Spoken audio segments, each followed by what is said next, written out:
All right. I am joined once again by Ethan, and I am being told Dr. Victor Bruzzone. How you guys doing? Good. Yeah, that's true. Technically a doctor, but I didn't put it in my name. I mean, because you're a doctor too, Ben. So. Yeah, but that's fucking old news. Like this is the this is exciting. Yeah, fair enough. I appreciate that. Yeah.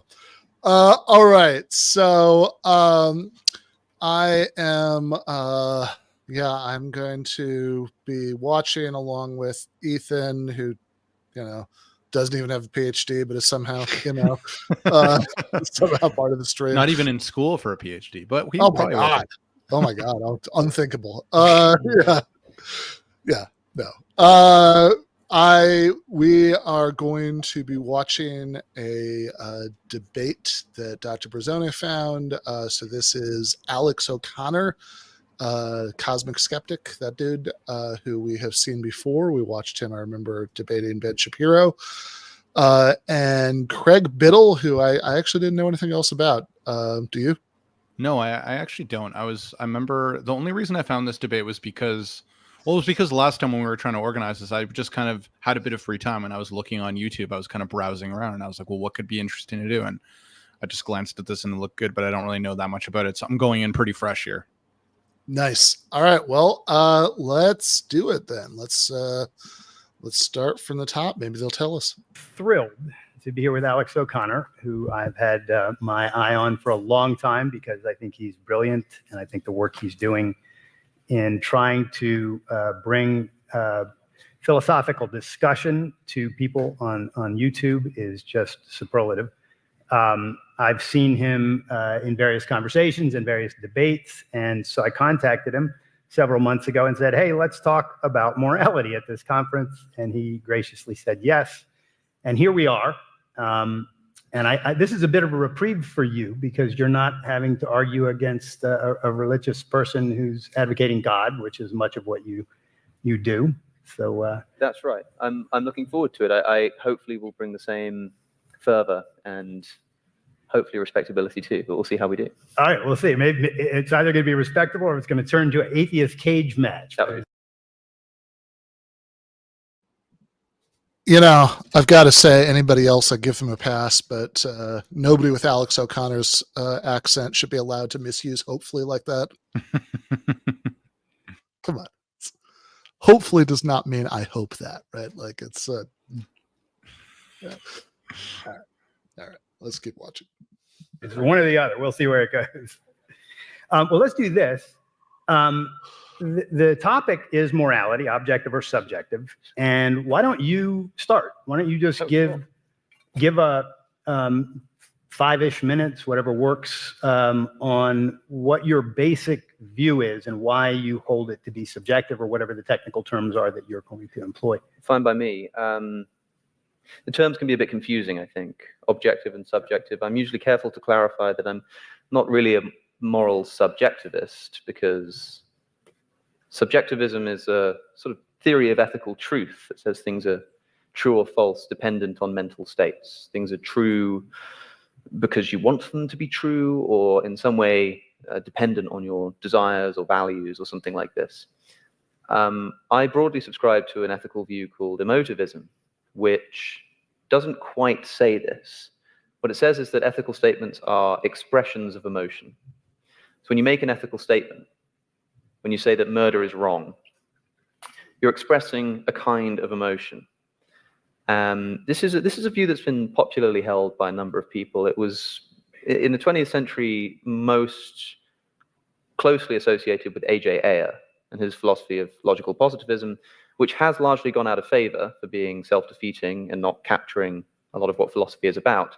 But I think that the emotivist part can be salvaged and remains a powerful critique to moral objectivism. To be clear, if you were to say murder is wrong, I think the best way of getting at what your metaethics is to translate that into a different phrase that doesn't use the word wrong and see what you're actually trying to say. So murder is wrong, that might translate as something like, I don't like murder. That's not emotivism. That's moral subjectivism. Because to say I don't like murder is just to report a fact. It's just a fact. It's a true fact about my brain that I don't like murder. And so me saying murder is wrong, reporting that, would just be making a claim about my psychology. That's not what emotivism is. Emotivism says that when you say murder is wrong, you are expressing the dislike itself. So saying murder is wrong is not the same thing as saying I don't like murder. It's expressing the dislike. So A.J. Ayer famously had it as murder is wrong translates roughly to something like boo murder. You can think of it as the difference between saying murder and saying murder is wrong is like the difference between writing down murder and then writing down murder with an exclamation mark and an angry emoji. It adds something. It tells you something about the mental state of the person you're speaking to, but it doesn't add anything propositional. It doesn't change. It's not the kind of thing that can be true or false. This is the most radical thing about emotivism. It means that moral claims don't have truth value. They can't be true and false. The emotivist recognizes that if you pay attention to what's going on when you have a moral feeling, when you see a homeless person being kicked for no reason, what happens in your brain? Well, you've seen a set of objective facts. You can say a person has been kicked. That's true. It doesn't do anything moral. You could say, I don't like that this person has been kicked. That's reporting a psychological fact. Again, nothing moral, you're just stating facts. But there's this added element, there's this added thing that you feel, and it's something like don't. It's something like stop. It's something like boo. All of these things are not things that can have truth value. They're emotions. One of the ways that I would describe this is to imagine that we didn't have a word for anxiety, the feeling of anxiety. Imagine there was just no such word for it, and you were feeling anxious. And you were trying to describe to somebody how you felt. And you would say, well, it's a bit like being sad, but it's kind of like being excited at the same time. It would be difficult to explain. You could offer these analogies, but it's its own unique feeling.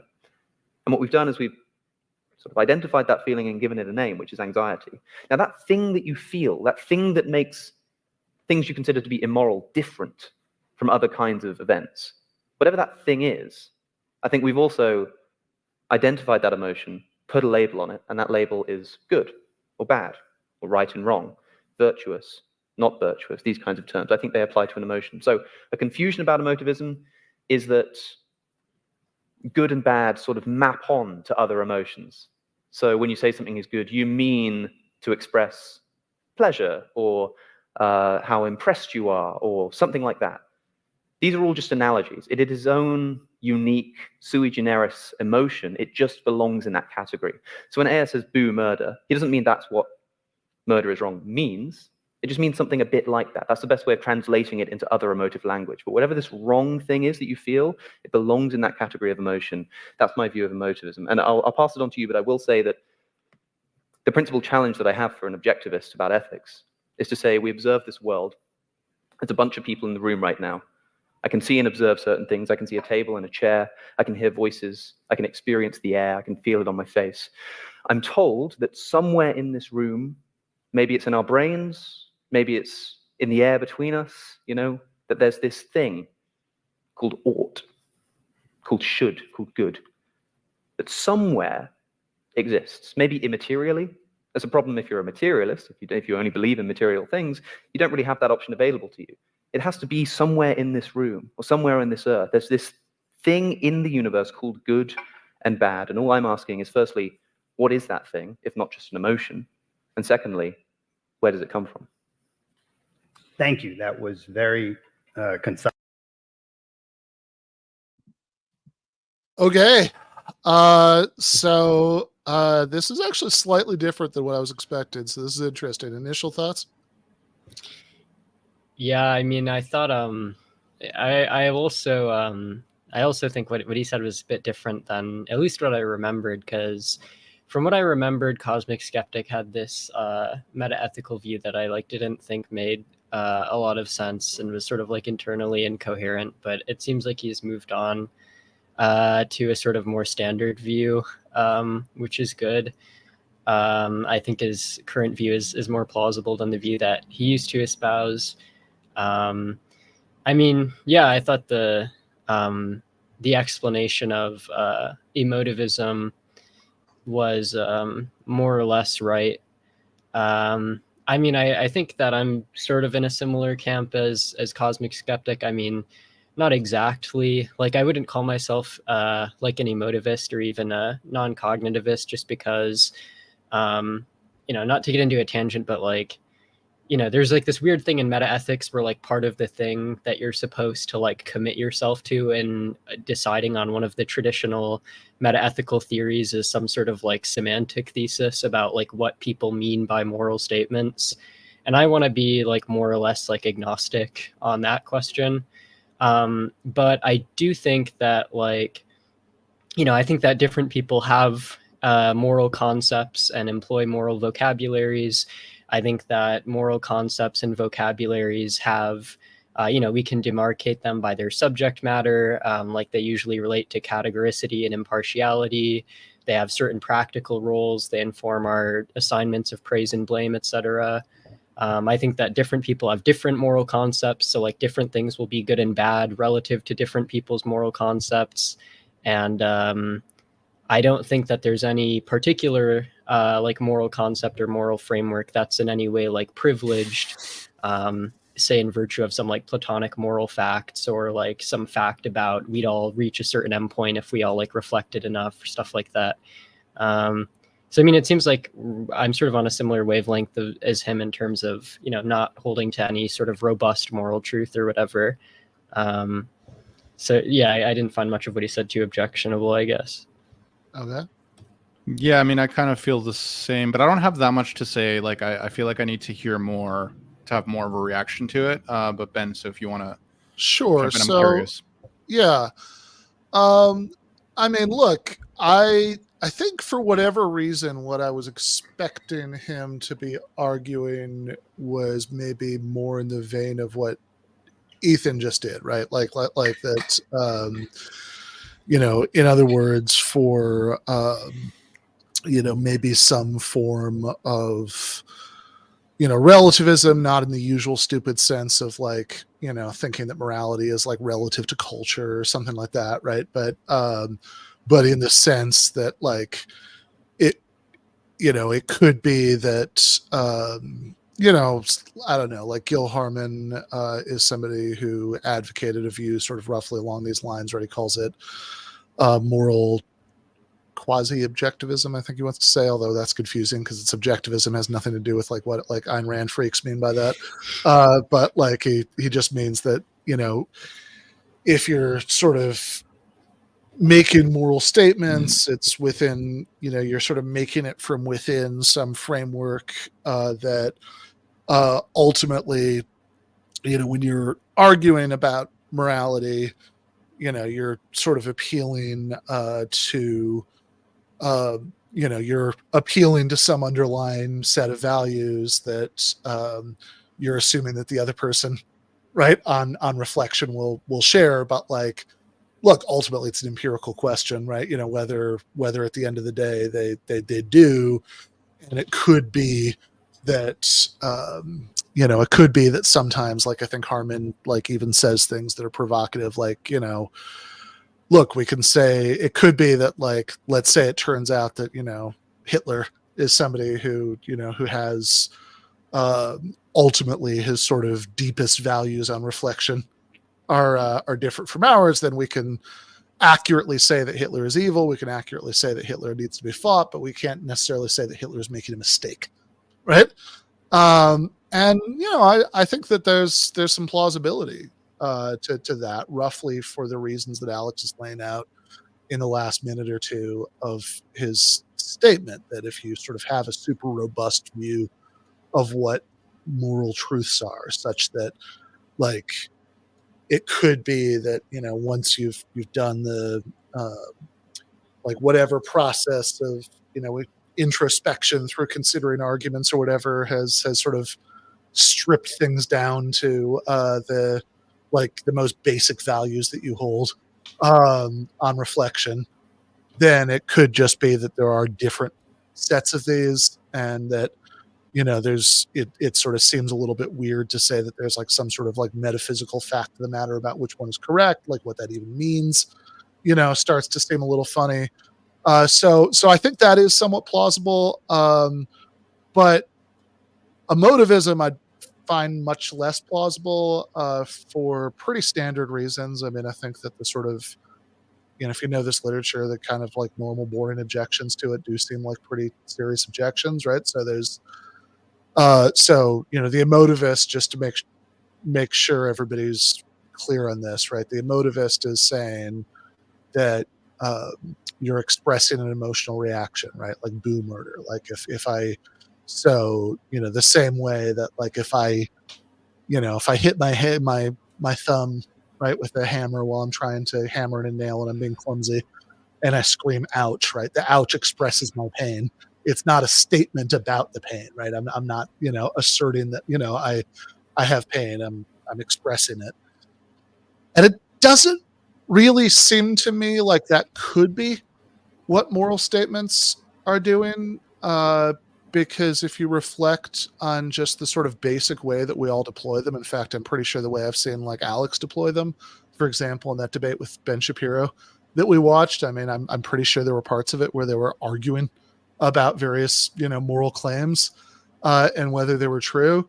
And there's a lot about that sort of action of arguing about moral claims that, like, I think if you're really going to take certainly this kind of simple emotivism seriously, you'd have to just decide that the whole project was just kind of hopelessly confused, right? What are we even doing, right? So there are a couple of ways to see that, but I mean, like, the sort of fancy version is something called the Frege-Geach problem, which just points out that, look, we can, like, let's say, like, think about actual moral arguments.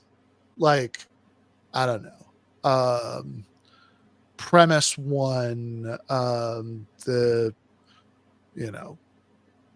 abortion is murder. Premise two, if abortion is murder, then abortion is wrong, right? Conclusion, abortion is wrong. For a variety of reasons, I'm not swayed by that argument, right? But like, I do think it's a valid argument that if you accept the premises and you reject the conclusion, you're being inconsistent. But wait a second, if the function of the is wrong is expressive, you're sure. Oh, we lost Victor. Okay. Well, with any luck, he'll be back.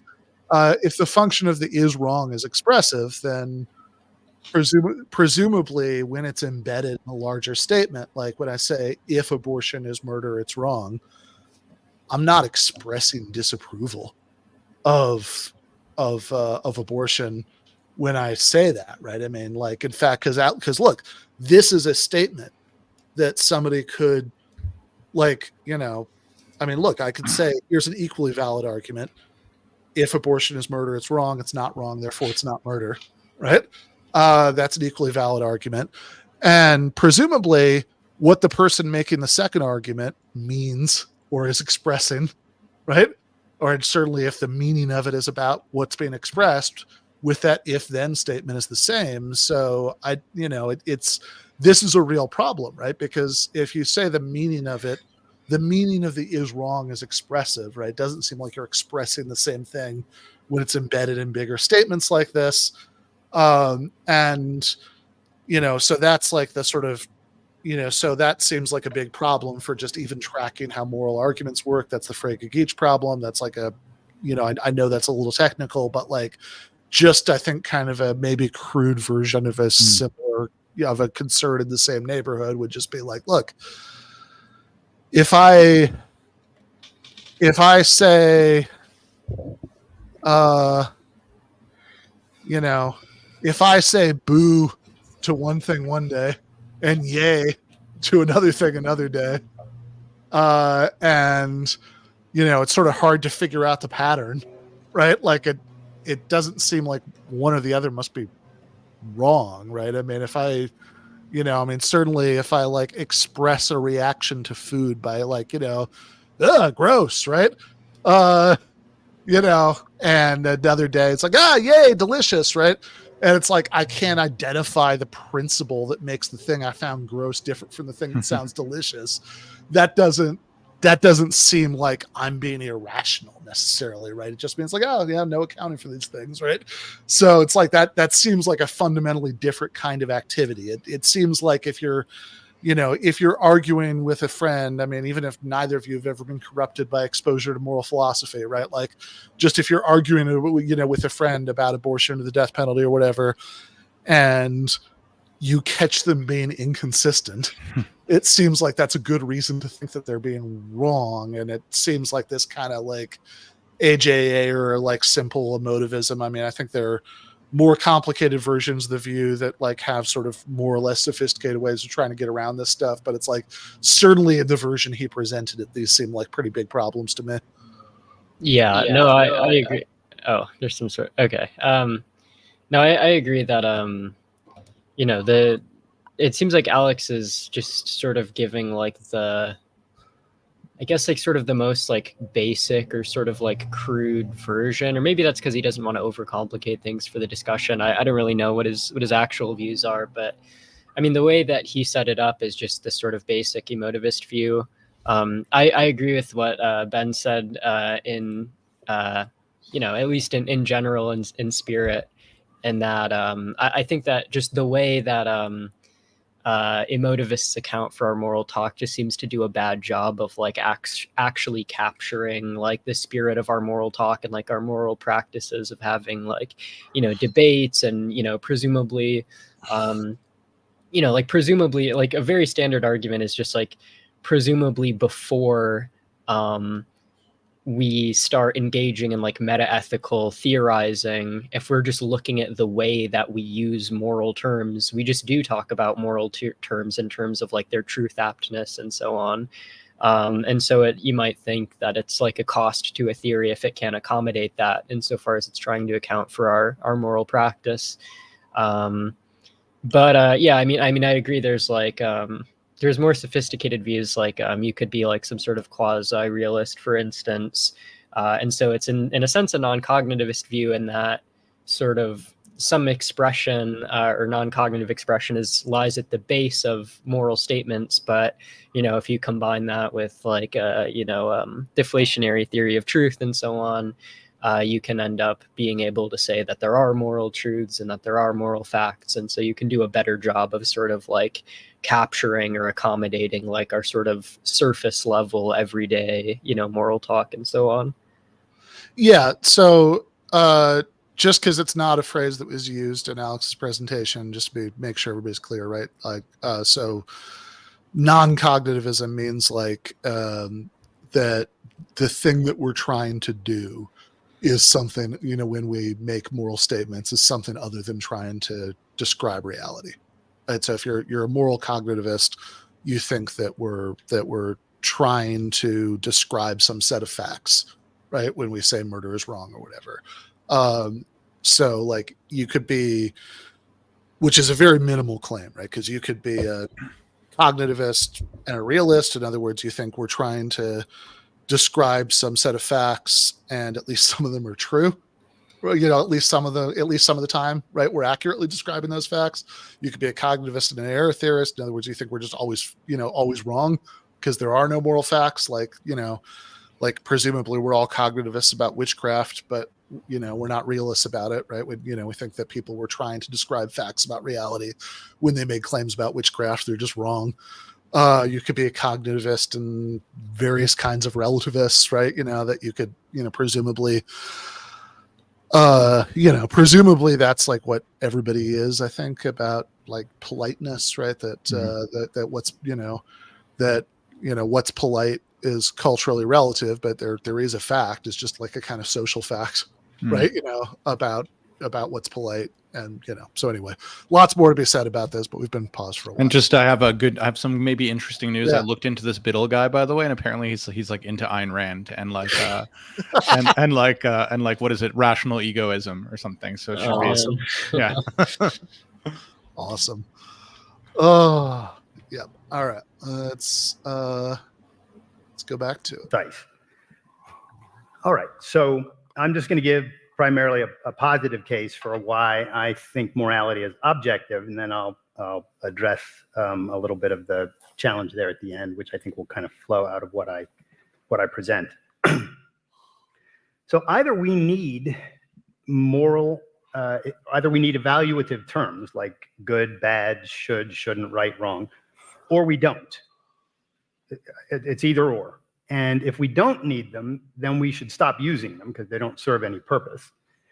If we do need them, then the reason why we need them is going to shed a lot of light on what their referents are in reality.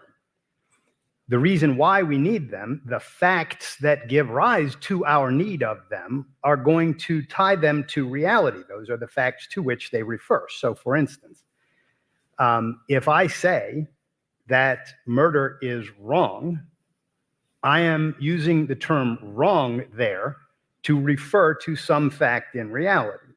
What is that fact? And this is where Ayn Rand's, as many of you know, I'm an advocate of Ayn Rand's philosophy of objectivism. But this is where Ayn Rand's philosophy of objectivism comes in. And it comes in two ways. First of all, I'm going to discuss a little bit about how she anchored morality in reality by identifying the factual requirements of human life as the standard of moral value. And then I'm going to use what I term the Ayn Rand question, which you're going to hear me use repeatedly in this discussion, I think, and that is, what facts of reality give rise to the need of this term we are using? Either there are facts that support a term and make it necessary for us to communicate ideas, or there are no facts, in which case it's just an arbitrary term, we have no need for it. So why do we need evaluative terms? Why do we need the term value? What does it refer to? Well, Rand identifies the fact that a value, in the way that we use it, just in plain language, means something that you go after, something you act to gain or keep. You value money, you value an education, you value a relationship, an education, or if you're religious, you value God. So you go to church because you're after a relationship with God. So before we even have a standard of morality, value simply means objects that we go after, objects of action.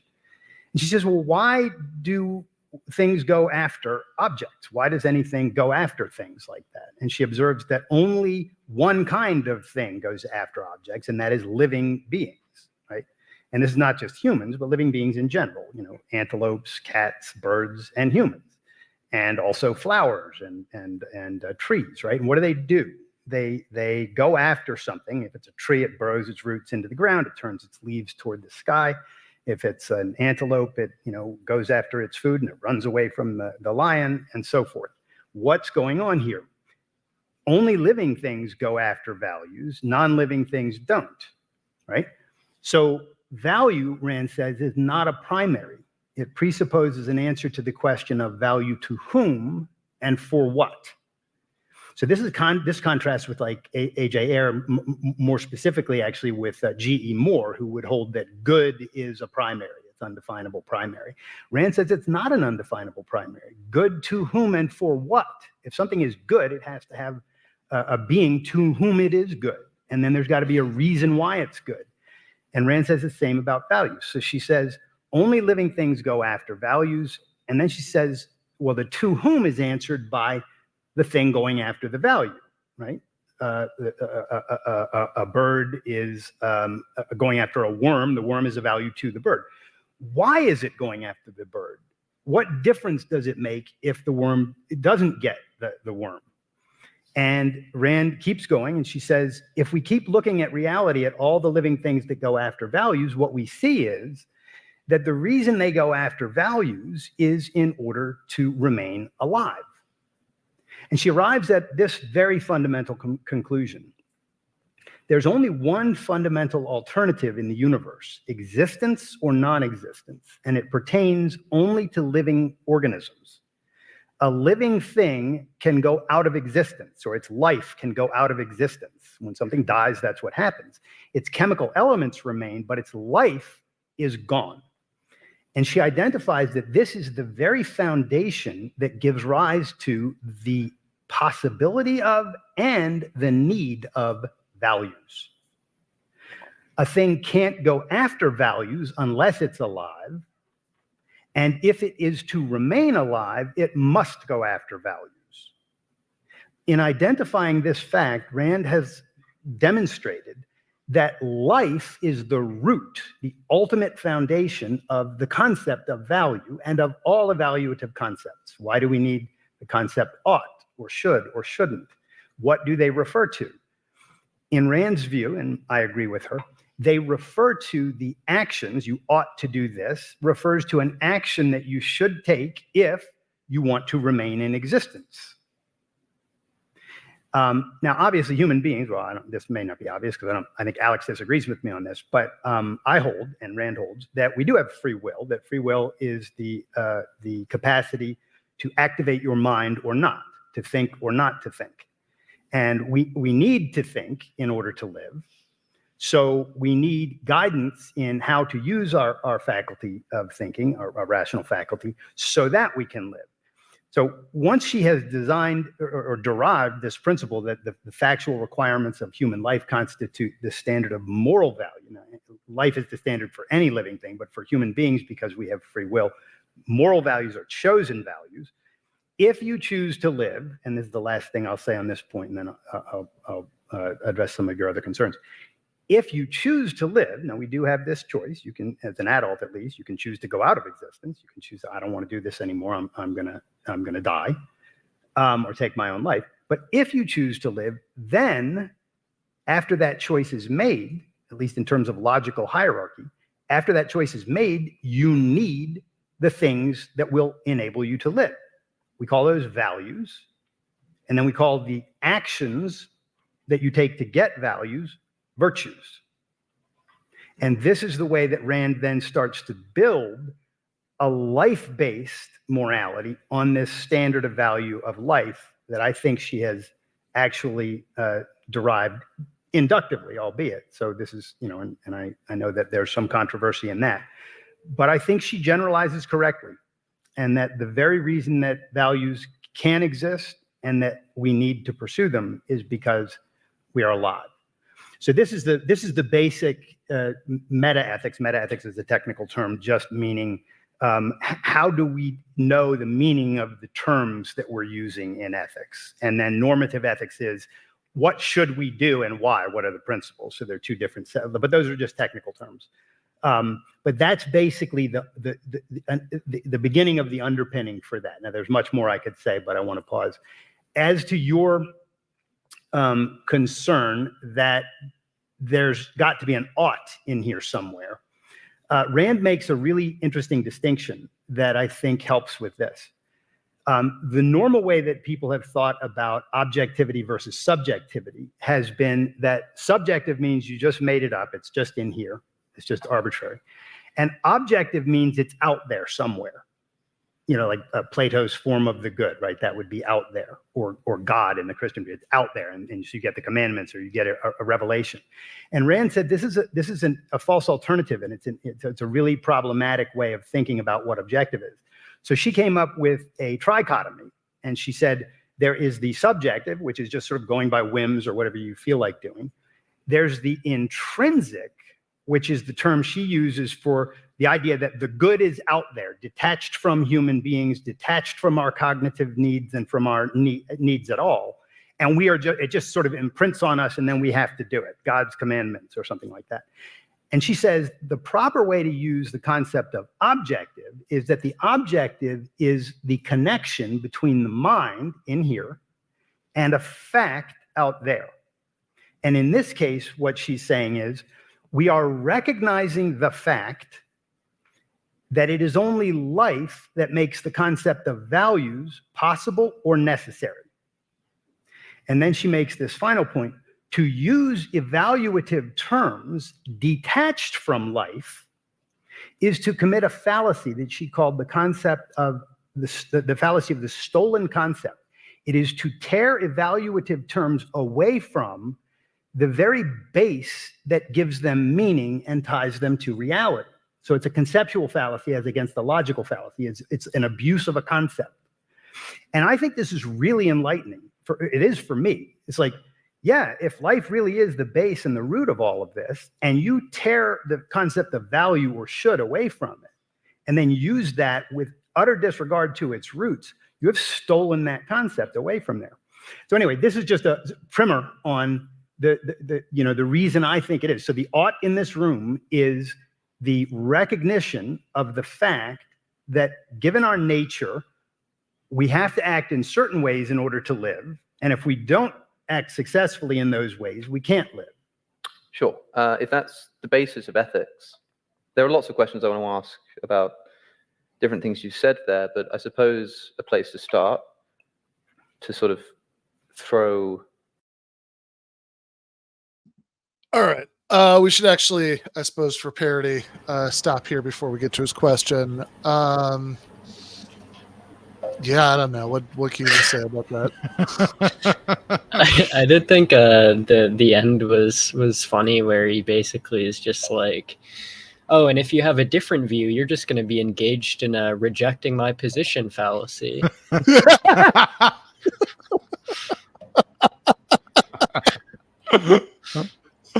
Exactly. Like the whole opening statement was very strange. Like the ought to do X just refers to an action you should take if you want to remain in existence thing is strange. Like clearly there are lots of cases we could imagine where the right thing to do does not keep you in existence, you know? Like if you have to like press a button and it'll like cause your own death, but also like save the universe from being completely annihilated, presumably you should push it, even though it's not conducive to keeping yourself in existence. Just for one example. Yeah, there's lots of weird problems with what you said. Yeah.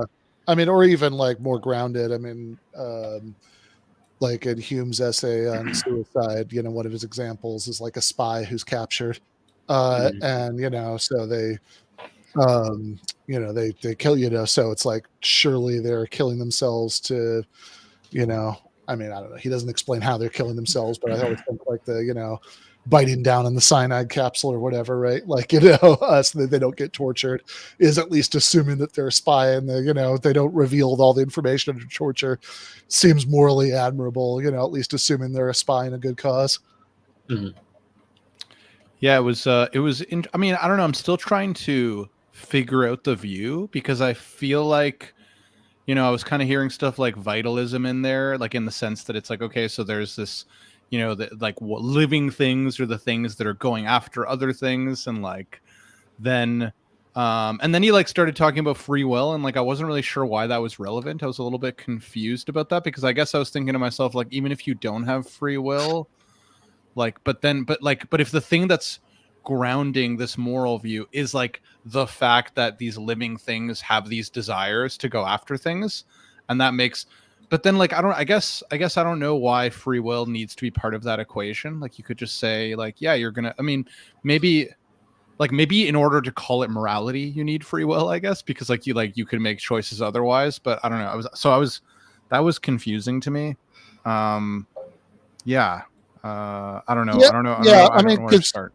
You know, usually the word, like the connection people draw between free will and morality is that, you know, if you don't have free will, nobody is like morally blameworthy for doing the wrong thing. But it's a lot more unusual to say that if you don't have free will, then like the actual moral evaluation of your action can't, you know, doesn't make sense, right? Like in other words, you know, it's on the face of it, like it seems like if you don't have free will, then it might not be your fault that you did the wrong thing. But I mean, that doesn't, you know, there's a, you know, that doesn't by itself necessarily mean you didn't do the wrong thing, right? Yeah, like, right.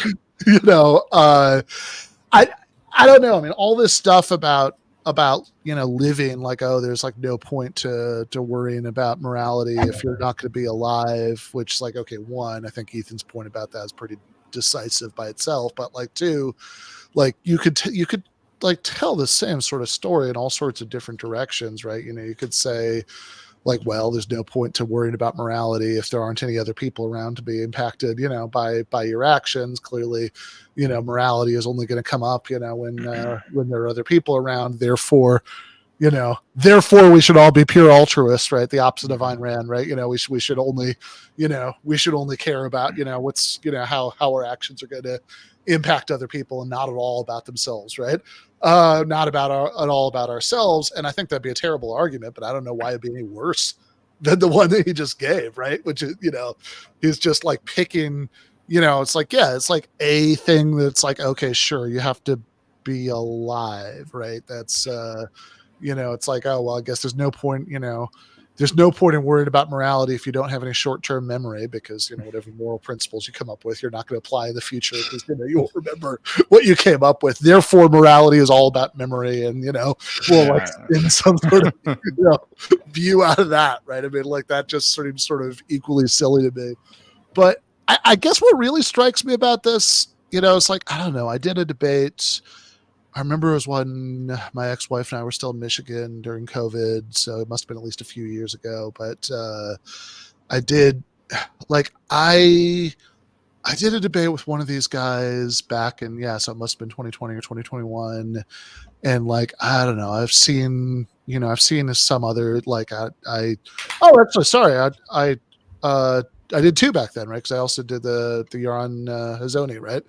And I've watched a couple of of his other debates, and there was that other guy I did, so it's like, I don't know, I've seen these guys in action a bunch of times. It just really strikes me that they never seem to like come up with their own arguments for the view. They always seem to recite Ayn Rand's arguments for it, and that seems really telling, right? I mean, it's like, like there's a reason, like serious positions you should be able to argue for in any number of different ways. I mean, like, utilitarians don't all just like memorize John Stuart Mill's arguments and like recite them, on command, right? I mean, they come up with novel arguments for utilitarianism. Like that seems like at least kind of a red flag about a position. If either about the position itself that's got so little going for it that you can't come up with them, or maybe just a red flag about the group arguing for it, that they're all a bit sounds too more much like preaching. Yeah, exactly. Sounds more like preaching than talking about an actual view, right? He was like, and it's true, he kept name dropping. It's like, because Ayn Rand said this and Ayn Rand said that, and it's like, yeah, no, that's a good observation. Yeah, it's like it just seems like I mean, it kind of makes sense. I feel like Ayn Rand's philosophy is kind of like if you like haven't read like any other philosophy and you have sort of like initially libertarian like political inclinations, like you might read Ayn Rand and be like, yeah, that sounds right, and then just kind of like go on like parroting it. But like usually like the kinds of people who do this aren't very like familiar with like other views one might take or like criticisms that one might have. I also just wanted to flag, there was a point at which you said free will is having the like ability to think, which is weird. I don't like know any philosopher who would take that view. It sounds maybe like a sort of like badly like reproduced kind of gesturing and the intuition of like a sort of reasons responsiveness type of view. But like, yeah, free will as the ability to think is definitely not a satisfactory account. And it's funny too, because I think, right, the Ayn Rand people are all going to be they'll also, of course, be libertarians about politics, but like libertarians in the sense that people use that word in the free will debate, right? We wouldn't have free will if determinism is true, but it's not true and we do. And I mean, man, you're a super compatibilist if you think that like free will is just the ability to think. I mean, that's like it's like not even an interesting discussion at that point. Do we have free will? Yeah, looks like it. All right, moving on, right? Yeah. And also it obviously entails that like animals will have free will, presumably like 3-year-olds will have free will. Like there are clearly degrees of thinking that are too rudimentary for it to be constitutive of like agency. Exactly. Like it's like this is, you're setting the bar so low that it's like, not only can we have free will if determinism is true, but all sorts of creatures that nobody normally takes to have free will have it. So yeah, that seems very, very off.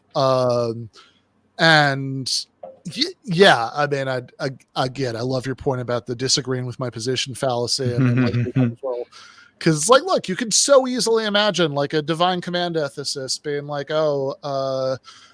people who want to use moral terms, even though they're ripping it out of the context of talking about God, or just doing the stolen whatever misapplied concept fallacy, right? It's like it's so obviously, certainly question begging if you take it as some kind of argument for the view. And I don't know. I mean, I was just thinking like, okay, so earlier when we were talking about emotivism, Ethan, who somehow knows way more about this stuff than I think I did as like a second or third year graduate student, but whatever. But Ethan said, yeah, these seem like a problem for emotivism if, part of what you're trying to do is make sense of ordinary moral practice. And it's like, I was thinking about that turn of phrase, because it's like, yeah, look, if you're just considering it, like you're not doing this whole weird route about choosing life and, here's exactly how I want to define every concept and, just reciting Ayn Rand's argumentative moves. Like, I think Tom from Yakubi was making this joke, like, the old, like if you've ever watched the movie Malcolm X, right? Like the early parts of the movie before he breaks from Elijah Muhammad, like every time he says something, he says, as the Honorable Elijah Muhammad teaches us, right? Yeah, like if you're not going to do that, if you're just be like, hey, here's a view about what morality is, let's consider it and think about whether it seems plausible. Man, one of the first things you're going to notice right out the gate is that, like, it sure seems like we have moral obligations to other people for their own sake, which, like, that seems to be one of the least controversial things about morality, and it contradicts that. So, I don't know. I mean, like, that's, maybe that's why they all, maybe that's why they all just recite Ayn Rand instead of making a new argument. Yeah. And not only is there this problem where it's like, clearly there's cases where you can cause your own death, and that also the action is the morally right one because it like benefits other people to a sufficient degree, or it's for like a noble enough cause. But also it's like, I would wonder, like, would this guy want to say that, like, if I get like diagnosed with like terminal lung cancer and I have like a week to live, can I just like go all out, just like do whatever I want, and all of it's morally permissible because there's nothing I can do that's going to keep me in existence or like bring about my own demise any sooner, Yeah. That is a very good question. All right, let's keep going. A dart, as it were. If ethics requires the prospect of living and dying, that is to say that were you not a living being who could choose certain courses of action which would cause you to die, ethics cannot exist, if I understand you correctly? Yes, she actually said that explicitly, that ethics applies, well, values apply only to living things and ethics apply only to volitional living things. Then I'd like you to imagine for a second an immortality pill that is just discovered, invented by scientists, and perhaps to avoid some kind of overpopulation crisis, everybody sterilized at the discovery of this miraculous wonder drug. And at least some people take it, and they'll now live forever. And forget for a moment the sort of physical restrictions on this, the heat death of the universe. There's probably some way to imagine avoiding this inevitability. These people live forever. They're not going to die. Perhaps they're transported to some afterlife where they get to live forever in the New Jerusalem. Does ethics cease to exist? Does it no longer matter how I treat my fellow creature because the prospect of life and death is no longer on the table? That seems highly implausible to me. Yeah, so a couple things. First of all, believe it or not, Ayn Rand uses the very example you're bringing up in her essay, The Objectivist Ethics. She says, suppose there's an immortal robot. But the robot makes it... yeah, I guess it's not identical. So people still can die? Yeah. Okay. No, sorry. People can't die, but they're still people. This is the thing. Ayn Rand's robot is this sort of non-volitional, sort of material thing that just sort of exists. And that thing doesn't have ethics. And I think that everybody would agree quite intuitively that if something is dead, this table, it can't have ethics. It, of course, doesn't follow that if something is not dead, it can. What I'm looking for is, well, I suppose evidence of that is actually a separate thing. I'm just granting for a moment that that's the case, that ethics does rely on life and the prospect of courses of action that will lead to your death, and saying, take Ayn Rand's immortal robot, but turn it into an immortal person who still has free will, even though you're right, I don't believe in it, but again, I'll just grant it for the sake of this, can still suffer, still cares, still has emotions. You know, if we were suddenly immortal and I were causing somebody that you cared about to suffer in front of me, and you told me to stop, I'd say, well, your moral import is gone because none of us can die anymore. So the suffering that they're experiencing can't be called immoral. Yeah. It might emotively matter to you, but then, of course, if you wanted to start using that as any kind of moral prescription, you'd be jumping over to my side of the fence. So, you know, where does this ethical force that I think most people in this room probably intuitively would still feel in that immortal situation come from? Yeah, good question. Anytime there is a constructed experiment like this that is outside the realm of possibility as we know it, right? So the ring of Gyges, sometimes people bring it up. What if you had the ring of Gyges? Wouldn't you go around and rape and kill people then? And I always say, well, look, what's the purpose of this mind experiment when we're trying to figure out ethics for where we are here in this world living the way that we are? So the first thing I would say to this request Classic is that move. Classic. not a lot hangs on it, if anything hangs on it, because no matter how I answer it, we still are not immortal, and we have to figure out how to live as human beings. Ethics is a practical subject. It's something that we need because we have to make life and death decisions, and decisions that are going to help us or harm us in life, how to set up relationships, businesses, societies, you know, and all of that. So when we go to a wonderland of sorts and say, well, suppose that's not the case, but this other thing is the case, what would you do then? We're now really not dealing with ethics anymore. We're simply dealing with a different situation. Now, that said, I'll answer the question this way. If human beings could both be immortal, there's no way they could die, and yet they still have feelings and desires and can experience pain and joy, I think that ethics would still exist. It would just exist in a very different way than it does now. The right and wrong would not be about keeping you alive. It would be about making life simply the very best it could be, which, by the way, ethics is about now too, because living, the point of according to the objectivist ethics, the point of ethics is not just to keep you alive, it's to keep you alive and enable you to flourish, to live to the fullest extent that you can, given your potentials, to really enjoy this one and only life that you have. What would be that standard of if you were to take away the if you take away the death, if you take away the death element, then I guess you'd just be able to enjoy things forever and just never have that stop. So it would become like a hedonistic theory of ethics. It would become about maximizing pleasure. It would become about maximizing flourishing. Okay.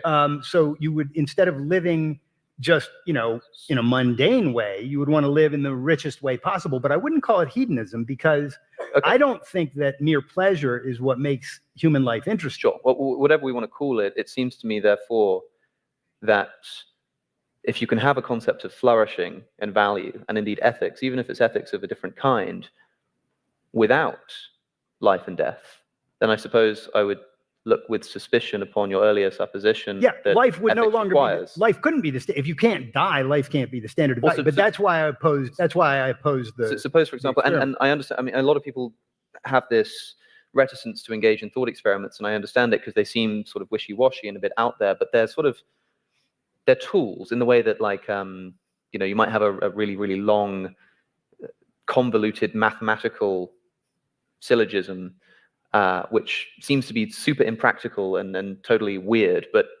somehow whatever it juts out at the end gives you some kind of practical wisdom. So, but if you prefer, if you want a more imaginable, conceivable example, then suppose instead of living forever, everybody is immortal up to a point, and everybody knows their death date.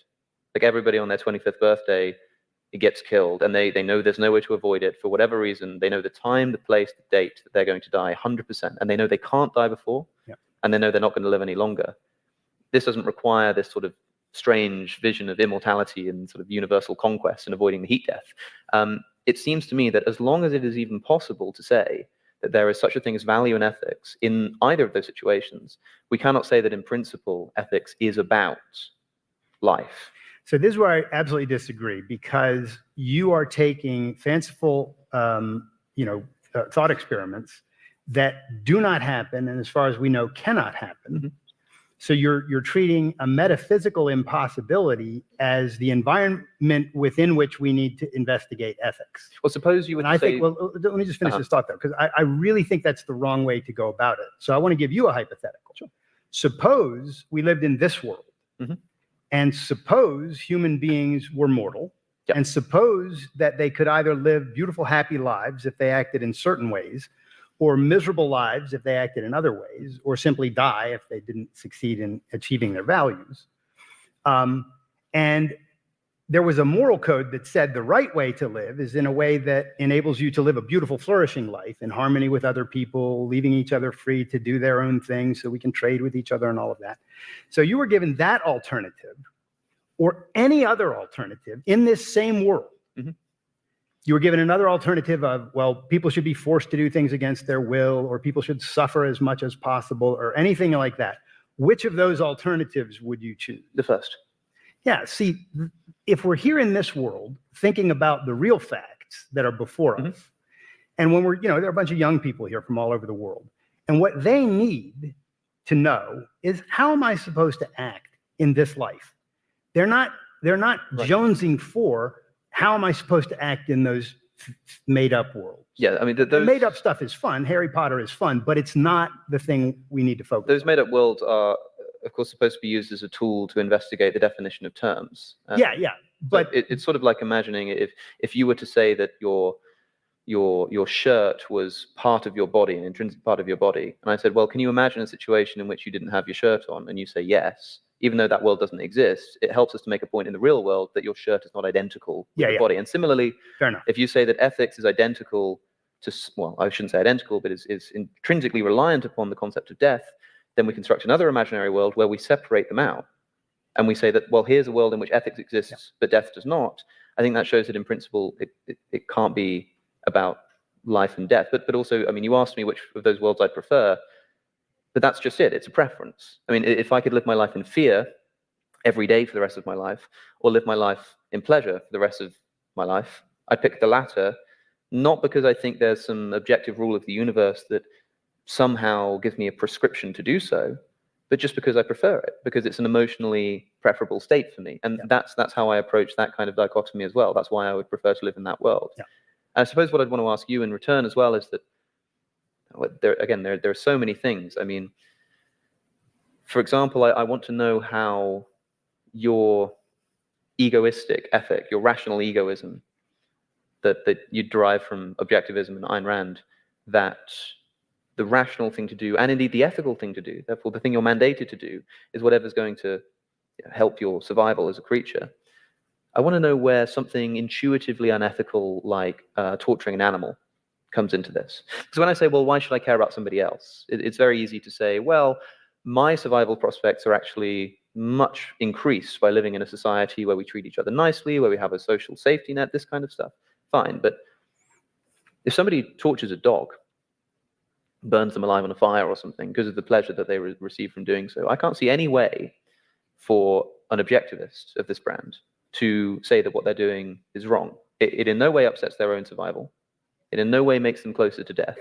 In fact, the sort of hedonistic release that they get from it may indeed bolster their life and make it more worth living, and possibly even go on for longer for that reason. So how does your worldview capture the intuitive immorality of something like animal abuse? Yeah, it's a good question. I don't think it's an intuitive issue. I think it's just a matter of fact that it is profoundly immoral to torture an animal for no good reason.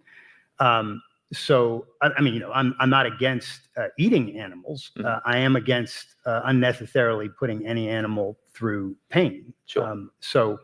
And the reason is for the same reason that I hold life as the standard of value for human beings. Life as the standard of value is broader than just for human beings. Life is the standard of value for a flower, let alone a dog. I think it's wrong to just kick a beautiful flower. So I don't think it's immoral on the order that if you do that, you should be, or certainly it shouldn't be illegal to do that. But I don't think it's even immoral on the grounds that if you see somebody do that, you would hold them in contempt for the rest of your life. If I saw somebody torturing a dog, I would hold the person in contempt for the rest of my life. But let's stick with the flower, because I want to take this to an extreme. Yep. A flower is a beautiful thing. It's alive. It would be absolutely nihilistic to kick a flower dead just for the hell of kicking a flower dead. It's like hatred of the good for being good. It's hatred of life for being alive. So blaspheming the Holy Spirit. Yeah. And so there's a real richness and depth to this idea that life is the standard of value, because it is broader than just human life as the standard of moral value. It means that that life is profoundly unique and important, because it is the thing to which values pertain. It's the only thing to which values pertain. And that sounds very attractive, but for your ideas here, or your worldview to be objective, you'd need to say that to the nihilist who says, I just don't care. I just want to pick that flower. I honestly, I just don't recognize what you're talking about. You have to tell them that they are wrong, and presumably in a way that you could describe to them. So a moment ago, when we were talking about life and death being intrinsic to ethics, there's an important distinction to make. There can be the life and death of the person doing the action, or the life and the death of the thing that's being acted upon. So it seemed like a moment ago you were saying that my ability to live and die is a requirement for my ability to be moral in my interactions with other people. But if a flower, though it can live and die, is not a moral agent. A flower is not the kind of thing that can have a moral course of action. Maybe that's because it doesn't have free will. Maybe also that's because it doesn't have emotions. Right? I'm saying both of these can be explained on our worldviews equally. But when you say that it's wrong for me to kick that flower, if I'm going to be a rational egoist, which means that for me personally, my life is what matters, my survival prospects, me alone, and even other human beings, their survival prospects only matter insofar. May I just correct one thing there, because I don't want you to go on with a mistake. I want to make sure I'm getting you right. So egoism does not hold that your life and your life alone matters to you. It means that your life is your primary concern. A human life consists of all sorts of relationships that are extremely important to you. Yeah, but so they're important to you. Yes. So that their value again is. Yeah, but they are important. They're important, but they're only important insofar as they serve me. They're important to you. There's direct importance, and then there's all sorts of indirect importance. So, for instance, there are people in China right now, or in India right now, who I don't know, and you don't know. We don't know anything about what they're doing. But if they come to my mind, as they just have, because I've brought them up, do I wish them well? Yes, because they might be the person who invents the next thing that's just awesome for human life, right? All right. I wanted to, obviously in this back and forth, there's no super clear stopping point, but I did want to go a while just to kind of keep us on track for time tonight. But we've been through a lot of material. I'm not at all sorry that we're watching this debate. I'm definitely enjoying myself, but it is a little bit funny, right? Because they're trying to have this debate about meta ethics, where on some level the topic is the advertised one. Is there such a thing as objective morality or not, right? Or is or should you think that there are no moral facts, and in fact we're not even trying to describe facts, and be an emotivist, but they're also doing it. Like, they're also sort of debating these incredibly weird, non-standard views about normative ethics, about like the substance of what's right or wrong that Ayn Rand cultists have, right? So it's a really weird combination. But we've gone through a lot of material in the last little while. If you guys want to jump in. I mean, it's kind of hard to even know where to start. I mean, I did think it was funny, like I said in the chat, that the guy was like, I don't like unrealistic hypotheticals.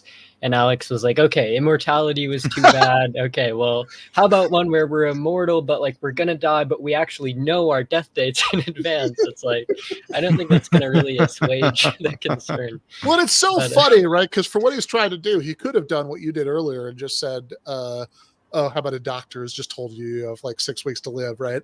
Mm. But like instead he goes through this incredibly fanciful, right? Like Yeah.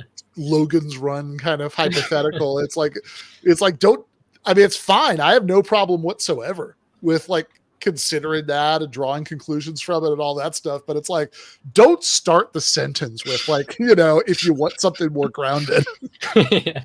He's being like almost a parody of like an analytic philosopher with like thought experiments. And It's like, oh, you thought that was unrealistic? Well, okay, we can take out the heat death part, okay? Because clearly that was the only the only issue. Yeah, all right. It was unrealistic because it violated the laws of physics. Fair enough. All right. So we're in this Logan's Run world. It's just, again, I'm on his side of the thought experiment thing, totally, right? But it's just like, this is just, it is just such a parody of somebody who like refuses to move away from that he's like offers to, and then does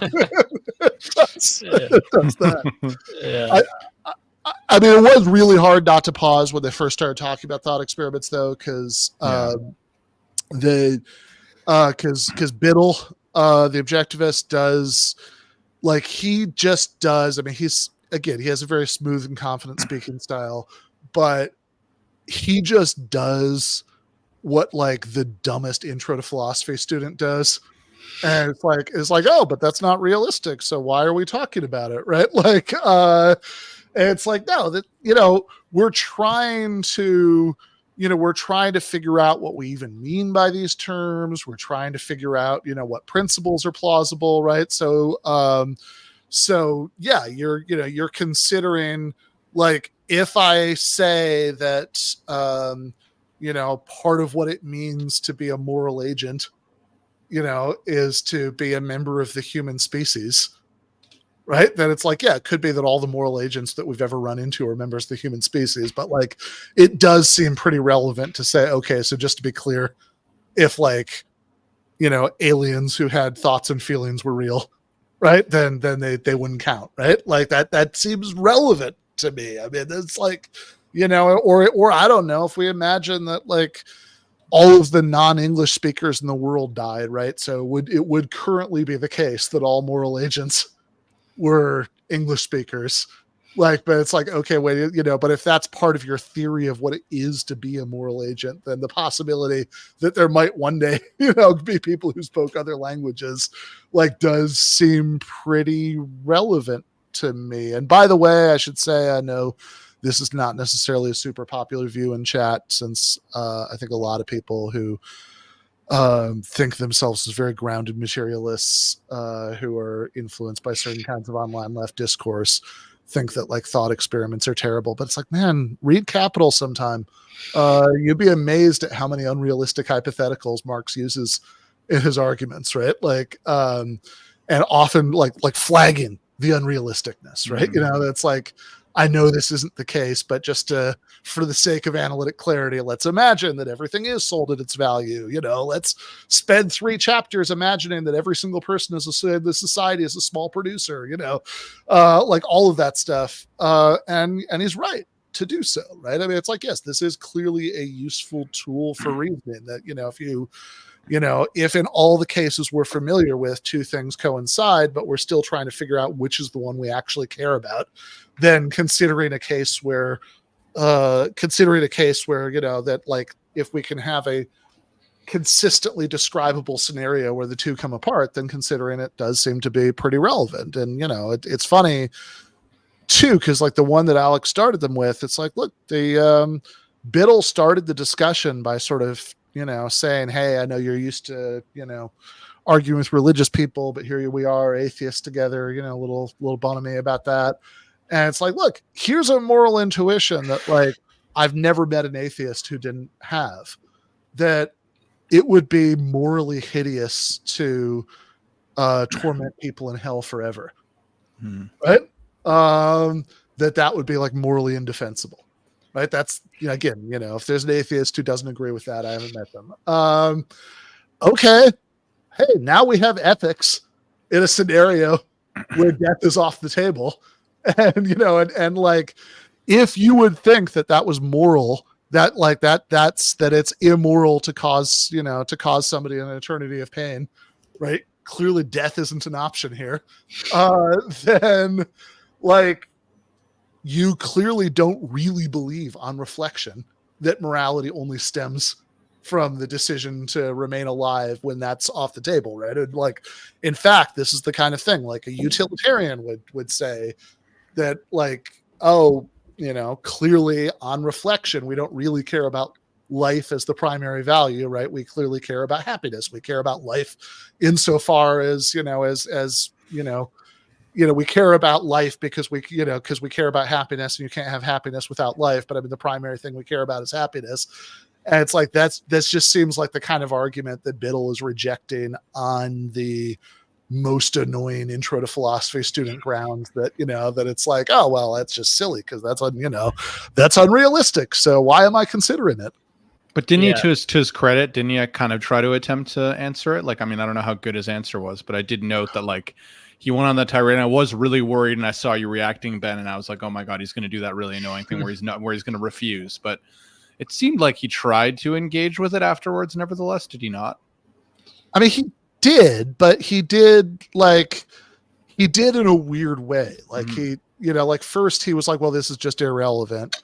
Yeah. And then he was like, oh, well, I guess if we're going to, play this game, then I guess morality would be about something other than life. But then he just sort of never seemed to make the connection that if it's true that there would be morality, right? That like, that would be morally wrong in the sense of what I mean by moral in the actual case, then therefore what I mean by morality in the actual case cannot in fact ultimately be about, the decision to remain alive, right? That can't be the fundamental thing, right? Like he sort of said, like, he sort of treated it like, if you said, yeah, 2 + 3 = 5, but what if it wasn't? And, and like somebody who's going to be very indulgent about going along with that, right? That it's like, okay, I guess if I'm, reconsidering this, then, but it's like, no, the question isn't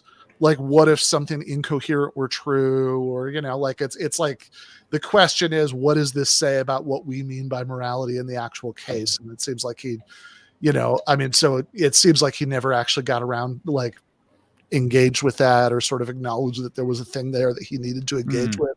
Yeah, it's it's kind of funny, like an example that I always thought was sort of funny to use on people is like, if you say like, oh well, this hypothetical is unrealistic or it's fanciful, so I don't have to engage. It's like, okay, like if we imagine that like the sky was purple and like all of the clouds were shaped like elephants, like that's very unrealistic and fanciful.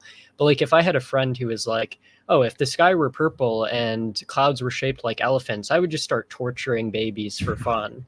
Like surely you would be like, oh, that's indicative of like a serious moral failing, Yeah. I mean, exactly, right? It's like, look, there can be thought experiments that are flawed because they're like, it could be that you just haven't succeeded in just laying out an internally coherent scenario. It could be that it's not well described enough for it to be for it to even be clear whether it's internally coherent, or it's not well described enough for anybody to sort of have a meaningful intuitive reaction to it, right? Because you just because it's unclear, right? What like what principles would even operate, or all that is true, right? Like the point is not just like anytime somebody says here's a thought experiment, right?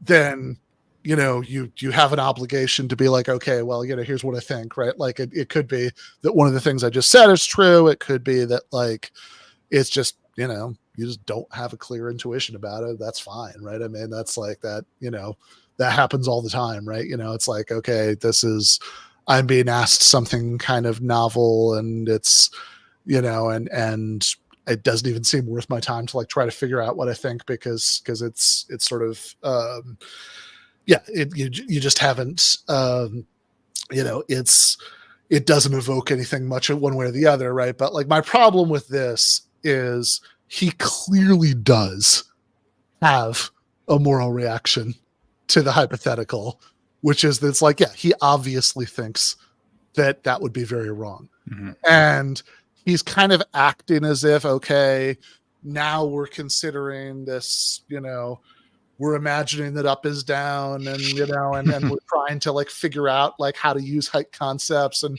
maybe there'd be this thing that's sort of analogous to height or whatever in this world. It's like, no, what this shows is that like what you actually on reflection think is moral wrongness and rightness has nothing to do with what you're saying right now. Yeah, no, absolutely. Yeah. I also want to talk about the dog.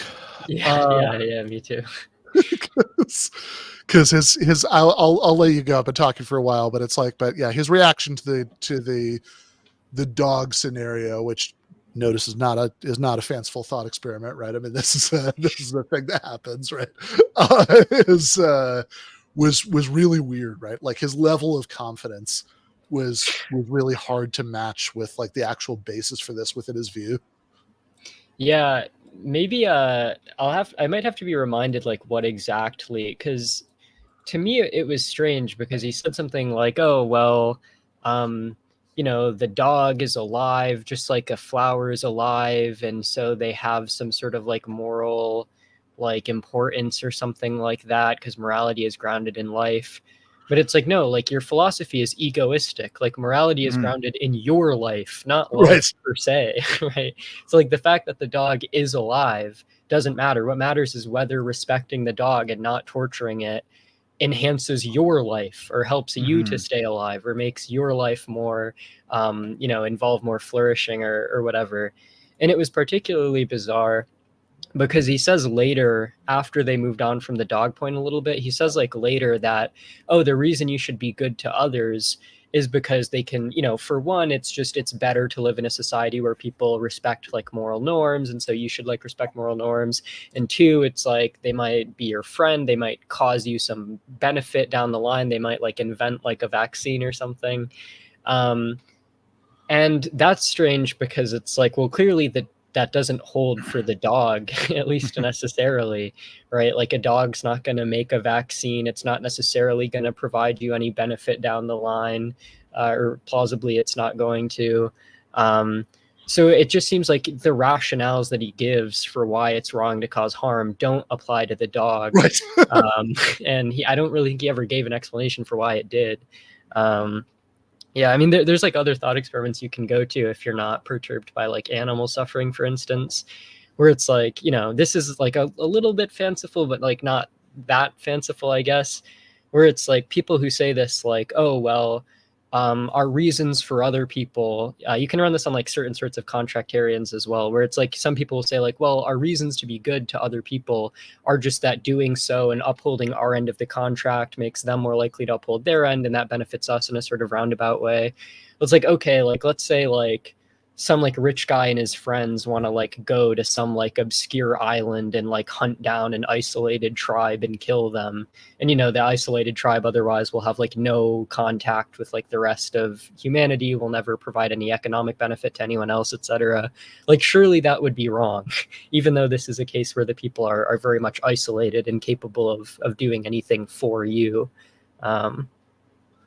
Yeah, totally. I mean, this, and I think the animal suffering thing is a really clear case, and you're right. He never exactly explained how the dog tied in. Even though he was so confident that's like, of course, that's like really seriously morally wrong, and like, look,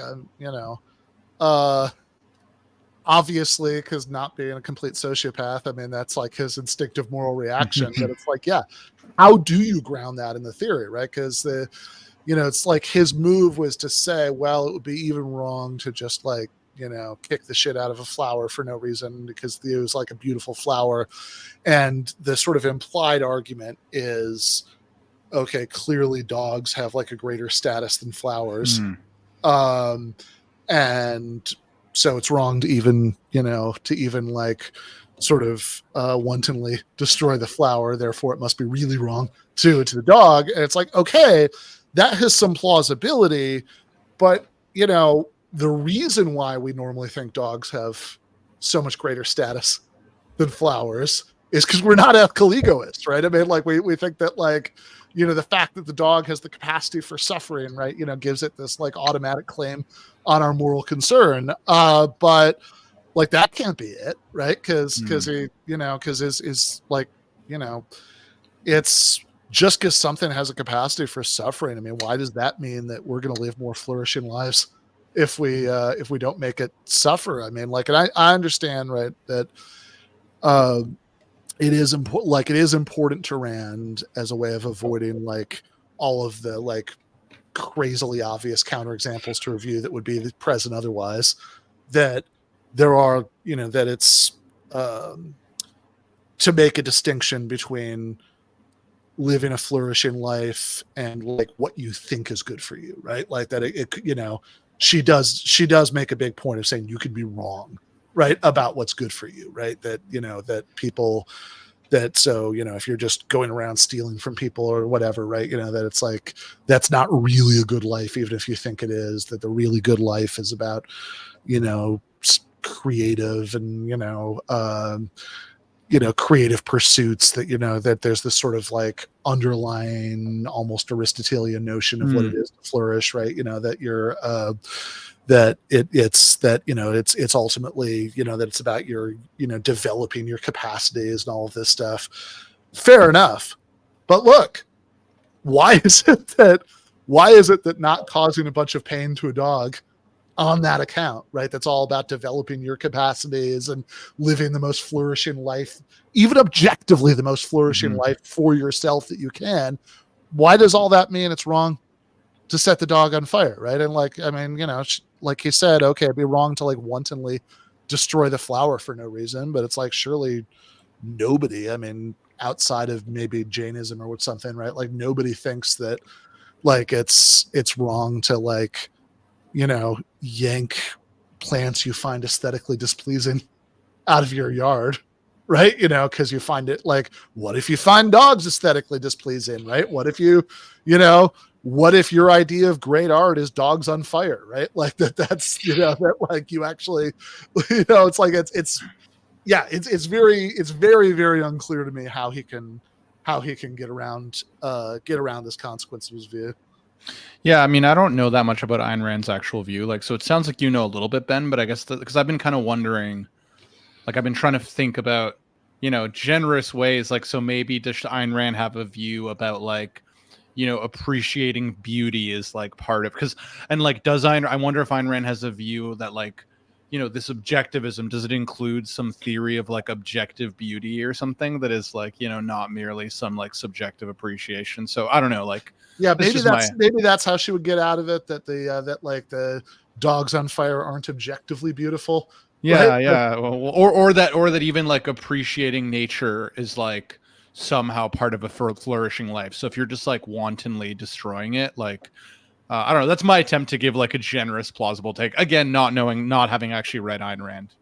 Yeah, I've read a bit. I think like I've read her essay Virtue of Selfishness, where she talks about a lot of this stuff. I don't really remember but yeah, I'm sure Ayn Rand. This guy's also doing a bad job of explaining it too. Like that's the other problem, right? Like I just feel like this guy is like, he's kind of like invoking Ayn Rand's name and then like not really like fleshing it. Like I feel like not like, it doesn't even seem like he understands the nuances of the view. At least he's not doing a good job of communicating it. So yeah, I'll buy that.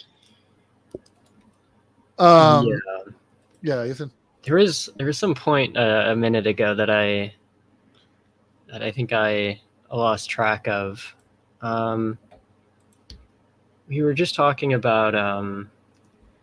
Well, I was just talking about appreciation of like. Oh nature. yeah. I was like, you could say something like that if you're an egoist, where you say like, oh well, I accept like an objective list theory of well-being, and like some of the items on the objective list are like being good to others, you know, not causing people pain, etc.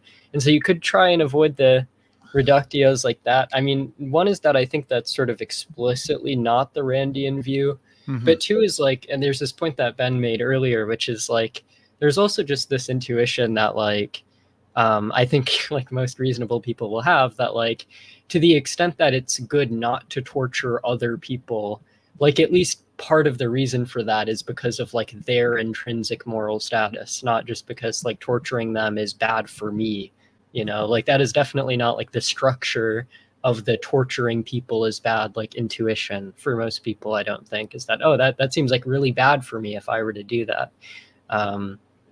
So yeah. Yeah, no, exactly. I mean, this is, and it just seems crazy to say that the people in China and India, that like if somebody's only reason for caring about them is that one of them might turn out to be, you know, like somebody like invent a vaccine or something, right? Like that was his example. It's like, one, it's just plausibly not even going to be, you know, like remotely coextensive with like any normal idea of the sphere of moral concern, right? That they like, because clearly, like, look, that, you know, I mean, if you think about, yeah, like that isolated island, you know, that, you know, in Ethan's example earlier, I mean, just like, yeah, in real life, right? Think about like that island with like the tribe that's always like shooting arrows at missionaries, right? I guarantee you that nobody on that island is going to invent a vaccine that's going to benefit me, right? Like, so, you know, if I like, surely that doesn't mean we can just napalm them, and that's, you know, and that's morally unobjectionable. Like, it's just, yeah, it's really, and like, yeah, what's the dog like? If, you know, I mean, if you're allergic to dogs and, you know, et cetera, it's like, it's, you know, that doesn't, you know, that doesn't seem, yeah, but what, I mean, dog's not going to invent a vaccine.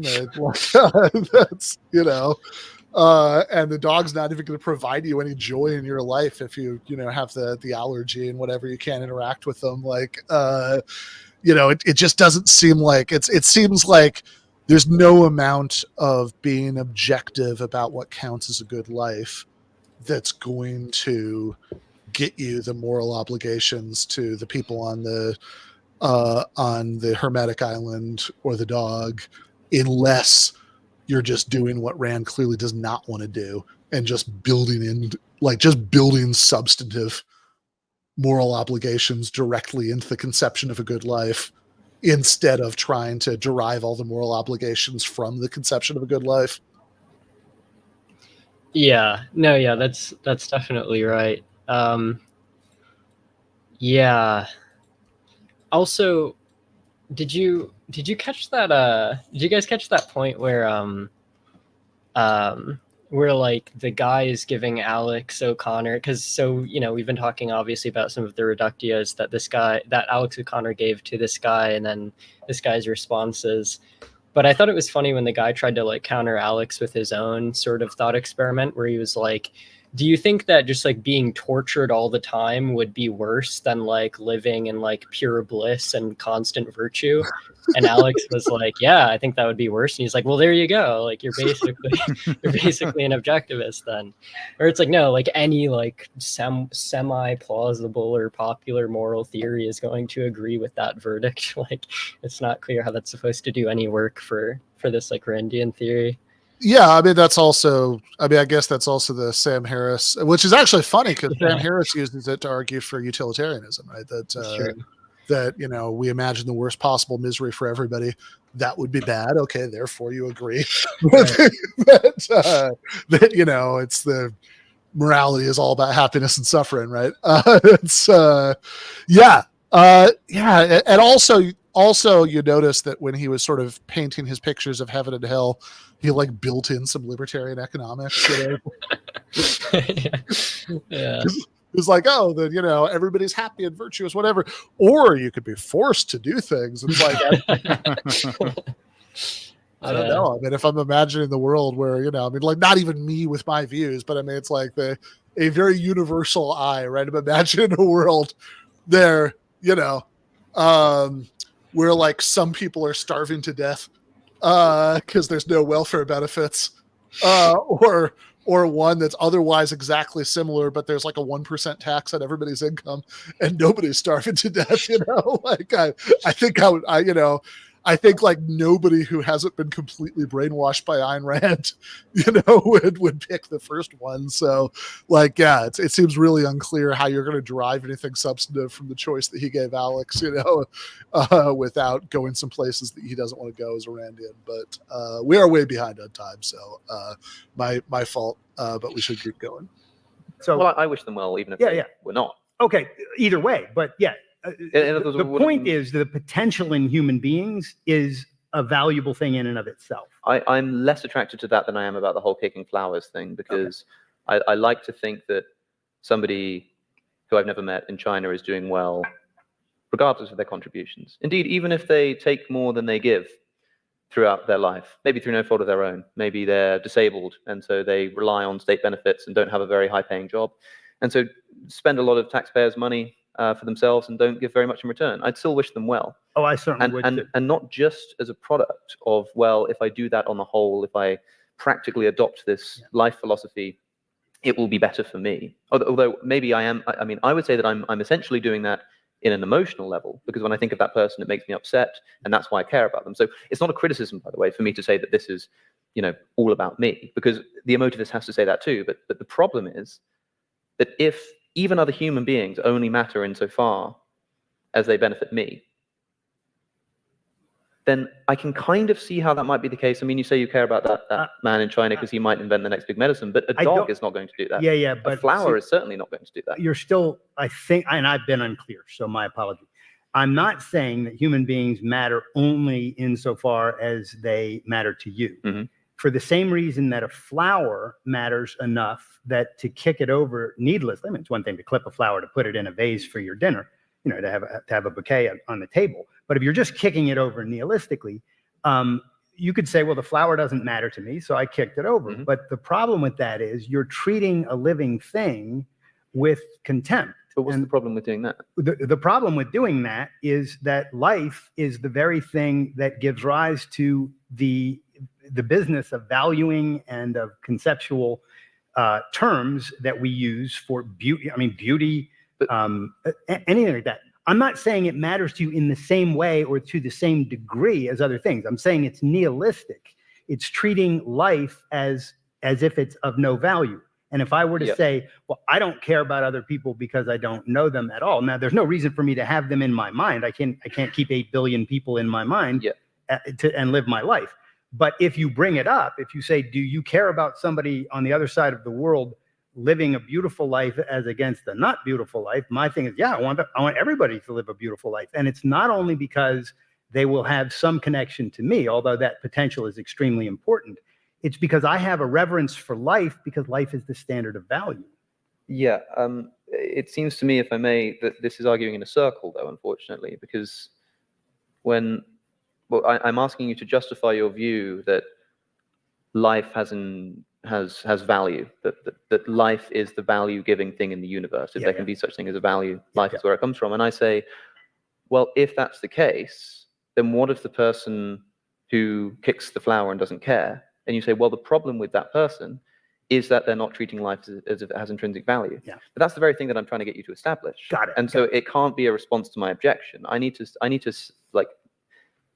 introduce you to the person who does not think that life is intrinsically valuable. I mean, I don't think life is intrinsically valuable. I don't think it's intrinsically valuable either. So there's something I need to clarify there. And so kicking that flower, if you say that, well, the problem with that is that it treats living things with contempt. And I say, well, so what? I mean, the idea that you shouldn't treat living things with contempt is the very thing that I'm trying to get you to establish, if you see what I'm saying. So life, to any human being, only human beings choose the option of staying alive or not. So this can't apply to animals that don't have that kind of choice, and it certainly cannot apply to plants. So when we as human beings are thinking about the value of animals or plants to us, it's substantially removed from the normal way that we're talking about values. I went to the flower because you brought up somebody kicking a dog, and I wanted to make the further extreme point that I think contempt for life generally. But life itself, so my life does not have intrinsic value. Why does my life have value? It is the way that I hold this, and this is essentially Ayn Rand's view as well. We either choose to remain in existence or not. That's a choice that as adults we all have. I think the youngest recorded suicide in history is something like a 6-year-old, but that's very rare, and normally it doesn't start until, the possibility doesn't even come into existence until 10 or 12, and then that's pretty damn rare too.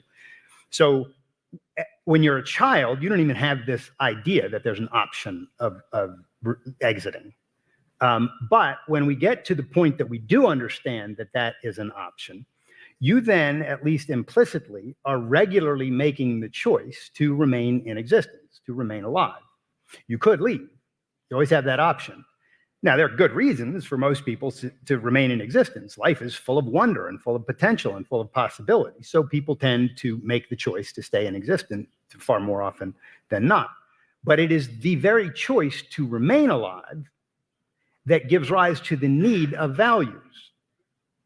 It's only the choice to live that makes valuing possible. So if I said, I don't want to live anymore, but then my next question was, what should I go after? What should I value? You would look at me like I was crazy. Well, if you don't want to live, you don't need anything. So the point here is simply that in terms of logical dependence, the choice to remain alive precedes any evaluation. I'm not 100% sure about this. I'm actually far less than 100% sure about this. For example, trivially, the person considering suicide who says, I don't want to live anymore, what should I do? If I'm just willing to grant that they've made a correct evaluative judgment there, it seems like you're saying I must say something like, well, that's a silly question. You can't ask what should I do if you don't want to stay alive. But of course, if they just sit there and sit around, they'll be there for at least 3-4 days, just sitting there doing nothing, and then they'll eventually die. But I could say, but if you go up to the top of this building and throw yourself off, you'll die a lot more quickly. You'll achieve your goal much more quickly. And so given your evaluative goal, that's what you should do. And so you've still got this system of values which imply certain things that you should or shouldn't do. Well, you're assuming they want to die more quickly. I was just starting with the point they don't want to remain in existence. And you're just saying, well, there's a faster way to do it. Yeah. If you don't want to remain in existence, you can just sit down and in short order, 3 days or so, you'll be gone. Or you can do something to make it happen faster. So I don't think there's no substantive disagreement there. My point is that unless you want to live, there's no cause for action. Yeah. So again, there are a few things to say here. One thing is to say that this choice of living and dying seems to me one that you can't impart objectivity into. You can't impart what? Objectivity into. I mean, would you claim that it's objectively the right decision to stay alive? Right? If that's the case, then yeah. So I hold that it is both the choice to remain in existence, to remain living, is both in a technical sense pre-moral and even pre-rational. And the reason that it's pre-moral is because you don't need values until you've made the choice. Okay. And the reason it's pre-rational is because reason only has use value. Sure. And you don't need reason or reasons or knowledge or truth or anything unless you choose to live. So the choice to live is just fundamental in that sense. If finding the basis of ethics is starting with our moral claims that we make, it's wrong to murder, and saying, well, why? Well, we shouldn't murder because we shouldn't treat life with malice. Well, why? Because we should, and you sort of keep asking why, and then you eventually get something like, because you should remain alive. That should is either going to be objective or it's not. And if it's not, then the entire edifice that you built upon it. No, it's not that you should remain alive. So if I take Frederick Douglass, put him in a cage and treat him like a subhuman animal, and then put him out in the fields and make him do my work, and then put him back in a cage at night. So just Mach 1 slavery. What is wrong with this? Why is slavery wrong? Well, because he is a human being, and a human life consists precisely in acting on his judgment and pursuing his values. So it's wrong for me to do that to him because he's a human being. Why does that matter to you? Pardon? Why does it matter to you? It matters to me because when we're talking about moral principles, we're talking about principles, and principles are things that apply to all of the units in the classification we're talking about. We're talking about human beings, and human beings have a certain nature. I, of course, want to live my life and have a beautiful life, but I don't own her life or his life or your life belongs to you. So this is where just as the requirements of life give rise to the principles of morality, one of the principles of morality that gives rise to a proper political system is the moral principle of individual rights. I don't see what the principle is here, because a moment ago I thought that we were talking about rational egoism, that for me the thing that matters is my survival and flourishing. Yeah. And now it seems, correct me if I'm wrong, but it seems like you're suggesting that somehow my recognition that, you know, I desire my own flourishing in life is somehow indicative that every person has this intrinsic value amongst them that I should respect, even if it wasn't of benefit to me. So I don't think every person has intrinsic value. Every person has value insofar as he or she chooses to live and is respecting the rights of others to do the same. So if a jihadist comes after Ayaan Hirsi Ali and tries to kill her, and I'm there and I shoot him dead, I did not destroy a value. This guy had no value at all. He had turned himself into a subhuman, sub-animal creature who had no value at all. But so suppose he... my point here is simply that human life is not intrinsically valuable. It's valuable if you choose to live and if you stick with the program of living as a human being as against living as a not human being. I think we might be getting confused between what I said earlier about like the prospect of living and dying in the person committing the moral act and the person upon whom the act is being committed. So suppose as a not suicide murderer, just a murderer decides to kill somebody, and they say, well, I value my own life, I value my own flourishing, and maybe they, and suppose, you know, it were actually the case that given the intricacies of their life, it would be better for their life, it would be better for their flourishing if this innocent person were to be killed. And they go and do so. I can't buy that, because you can't sketch a realistic scenario in which that would be the case. You can't think of a scenario in which the death of an innocent person would benefit you? No. Even hypothetically?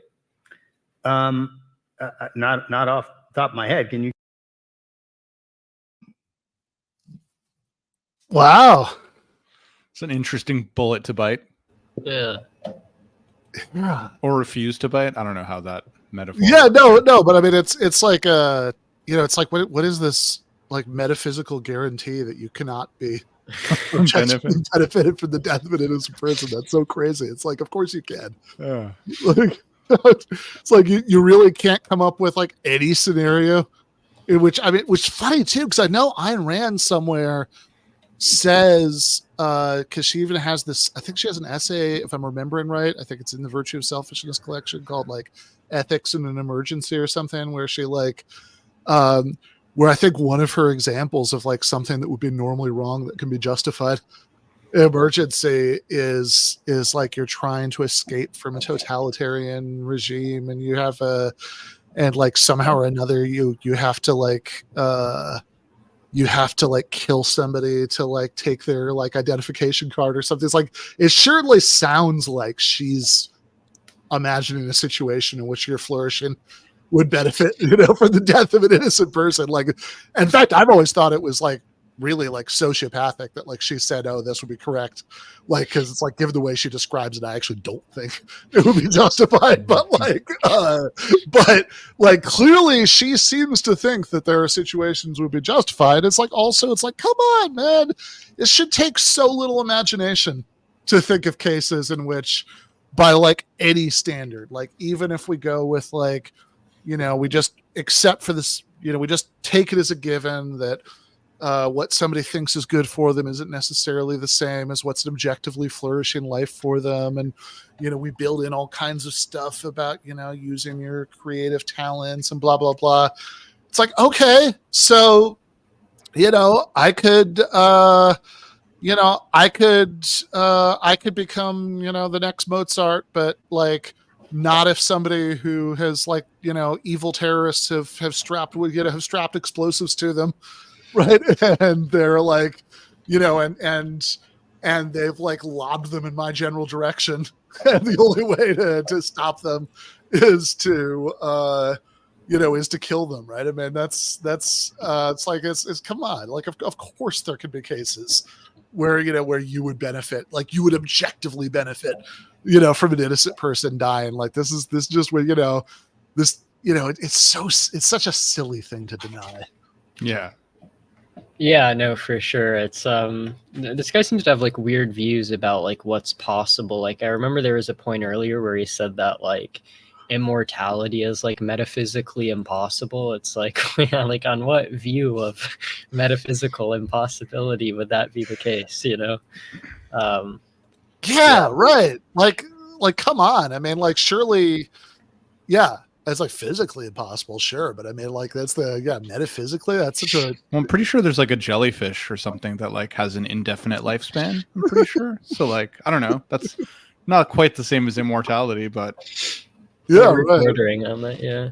Yeah, it's like it's like really like it's like okay, even if like the physical universe that we happen to live in, right, like has like an eventual heat death expiration date, like that's surely not like a metaphysical certainty. I mean, that's just like a thing that empirically happens to be true. I mean, I get the sense that this Biddle guy maybe doesn't have a real education in philosophy, but yeah, I mean, I think you kind of almost have to not to be like a Randian objectivist, because I mean, certainly at the very least, like if you did, I mean, like I think so there's this guy like Roderick Long, who's a real philosopher who likes Ayn Rand, and and I think is like probably like held on to as much of Ayn Rand as you can consistently with like actually knowing all this stuff, but like because he's like it somewhat probably. Yeah, but it's like changes it somewhat, right? It's like it'll like acknowledge it's like okay, here's some stuff that she says that just there's no. Because isn't Ayn Rand kind of famous for like not really engaging with her philosophical rivals and just kind of saying she's the best and not actually like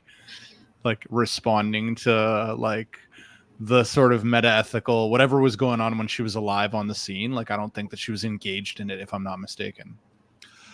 Yeah, well, she certainly wasn't. Like, I mean, I'm sure she had no idea. I mean, it's like, look, I mean, you think about Ayn Rand's lifespan. I mean, she's certainly like, lived and spouted off about, it's like, it's not like she was on top of like what Saul Kripke was saying or whatever, like, so, but it's like maybe more disturbingly than that, because it's like, okay, look, it's one thing to just like not be engaged with like the academic discipline as it currently exists, because it's just like, sure, you're on a different track, you're whatever, right? But like, she makes all these claims about the prior history of philosophy that are just like crazily untrue, right? Like like she defines altruism as the view that you should only care about other people, that like what's good for you just has no status whatsoever, and then she like goes on and on and on about how like Kant is evil because he's an altruist. It's like, look, you read Kant's like famous treatise about morality, and like at the beginning he gives you 3 examples of things that he thinks are clearly morally wrong, and 2 of them are actually about obligations to yourself, right? That out of the 3, right? Like that one of them is the shopkeeper who's like cheating his customer, but like one is the person who's wants to take his own life. And which Kant thinks suicide is, in fact, I think Kant to an implausible extent thinks that suicide is always wrong, right? And then one of them is about somebody who's not developing his talents, right? So it's like, you what are you talking about? So yeah, I think that's true, but also like, okay, sorry, I got lost here. Well, so, I was just gonna say something about just a quick anecdote. I was at a cottage, actually. We were talking about this before we got on, not that long ago. And one of my girlfriend's like good friends who's kind of gone back to school, and I think she had read a bunch of Ayn Rand before, and she's like seemed to know, like isn't into it, but just like the novel, right? And knew a little bit about her, and she was telling me this story that apparently like Ayn Rand was so consistent with her kind of like, self-reliant stuff, that when her like grandchildren would send her like requests to borrow, like, or to like for some money or something, she would like send them like the money, but then like a payment plan that they would have to sign and send back to her. That's awesome. Yeah, it's all like, okay. So I want to talk about the suicide bomber who's connecting up with one of the last debates the 3 of us did, trying to kill Ayaan Hirsi Ali. And he doesn't just say it would be justifiable to kill him in self-defense, which is like fine, right? Like I don't, like nobody except for somebody who thought that like the suicide bomber was like correct for trying to kill, and Hersey Ali would really argue with that. But then again, the involuntary suicide bomber, right? And the example a minute ago, I think almost everybody would also say it was fine to kill them in self-defense, right? So, whatever. But he said that the suicide bomber would have no status at all because they had turned themselves into something subhuman. That's such a crazy substantive position to take. Yeah, like presumably then he thinks that it's not only okay to like kill the suicide bomber, but also like kidnap him and like torture him for the rest of his life in like horrible ways. Like if he truly has no status, then like why wouldn't that be okay? Totally, right? And it's also weird because like I don't know. I mean, maybe Randians don't believe this, but I think nearly everybody else thinks that it's normally if somebody's trying to kill themselves, then you have an obligation to try to stop them. I mean, like maybe outside of like cases, I mean, sure, we could have like substantive moral arguments about like cases where it might seem like that it's fine to just let them do it, right? But like in the standard case, right, that you should at the very least that it would be morally wrong not to like try to talk them out of it, right? And like I think that most people presumably think that like we can go way beyond that, right? That it's like okay to like even like use a certain amount of coercion, right? But like but certainly at least talk them out of it, right? I mean, it's like like an example I've used a million times in intro classes when we're talking about, free will and moral responsibility is say like, okay, let's say, I'm like, I get up in the middle of the night to, I like imagine a scenario where I'm like living with somebody else, right? And and I get up in the middle of the night to get a midnight snack and I see my housemate like setting up a noose on the ceiling. And I just walk past, get my cereal, walk back to my room, then like, everybody always like gasps with horror about that, right? That like, I would just not make any attempt to, to save them. And that the other half of it is okay. Now imagine I'm like on the, instead of a midnight snack, making a midnight cigarette on the roof of the building. And, and I see somebody like 2 buildings away jumping off, we don't, and I don't do anything to stop them. We don't think that's bad because I don't have the power to, right? But like that first part of it, it's like, yeah, right. I mean, but it's like, I guess that's wrong. Cause if you're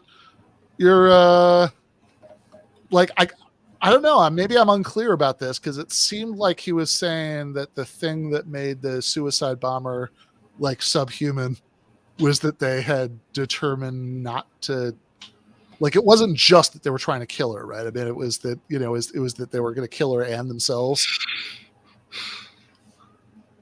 Yeah. Well, it's like, yeah, like, would it be okay to just like kill like some ordinary suicidal guy who like isn't a terrorist at all? Like, yeah, right. Like, yeah, would just an ordinary suicide have no moral status at all, right? So it's like, yeah, there's no obligation to try to talk them out of it. In fact, it would be fine to just like, oh, I always wanted to kill somebody, and this person has no moral status, so I might as well kill them before they can, finish killing themselves. Yeah. Yeah, and does no moral status also mean, like, presumably no moral status means that you can do whatever you want to them. Right. So, like, even if you think that, like, oh, like killing a suicidal person, how could that be wrong? You're just doing the job for them. But like, surely even someone like that would agree that it would be wrong to like just torture a suicidal person, Yeah, stop them and then torture them. Right? Yeah. Yeah, right. I mean, presumably, right? And then the contempt for life. I mean, it's like, I don't, I mean, yeah, again, maybe Randians disagree with this, but I mean, it's like, certainly contempt for other people's life. I mean, if we can like bring down like a shooter with no risk to anybody else, right? In a way that preserves their life, I think like all non-Randians think that that's morally better to do, right? I mean, that's I mean, if somebody's like a school shooter, that they, that's so, their intention is to go out in a blaze of glory, right? That like their contempt for life doesn't actually mean even that you shouldn't, like, again, if you can do it without unacceptable risk to yourself or others, like take them down without killing them. And certainly like if they run out of ammunition, that's not like, whatever. Might as well still kill them anyway, right? Because they turn themselves into a subhuman being with their contempt for life. Yeah. Oh, awesome. Okay. Yeah, I was just gonna say, I've when you guys were talking, I like Googled the thing about Ayn Rand's daughter. So it's actually her niece, and it's online, where she like responds to like her in 1949, her young niece, and I think at this point Ayn Rand was famous and had a lot of money, and was like, "Could I borrow $25 for a dress?" And her response is like, "You are very young, so I don't know whether you realize the seriousness of your actions in writing me for money. Since I don't know you at all, I'm going to put you to the test. If you really want to borrow $25 from me, I will take a chance on finding out what kind of person you are. You want to borrow money until your graduation? I will do better than that. I will make it easier if you repay your debt on condition that you understand and accept it as a very strict and serious business deal. Before you borrow it, I want you to think it over carefully." And then she goes on and gives like a business plan, and then like says a bunch of stuff about how she's going to disown her and consider her an embezzler if she doesn't care. And also said that she's not going to call the police, but will write her off as a quote rotten person. Awesome. Wow. Yeah, That reminds me of that classic like libertarian article about like how that guy hates Halloween because like the kids never offer to like mow his lawn in exchange for the candy.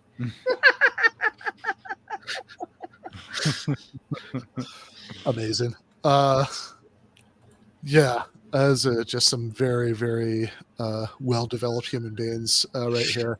Okay, so I was really worried about the time, but Victor said he thinks that the last half hour is just Q&A anyway. So if that is the case, we're still on track, but we should go to the post game to watch the last, 16 minutes, whatever, we've got left on the clock. So, okay, awesome. Yeah, this is the this is the just for fun. This is the letter that I read.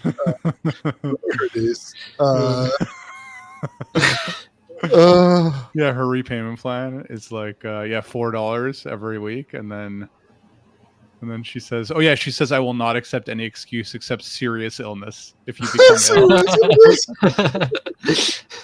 ill. Yeah. Oh man. Yeah, that's where she says, I will consider you as an embezzler.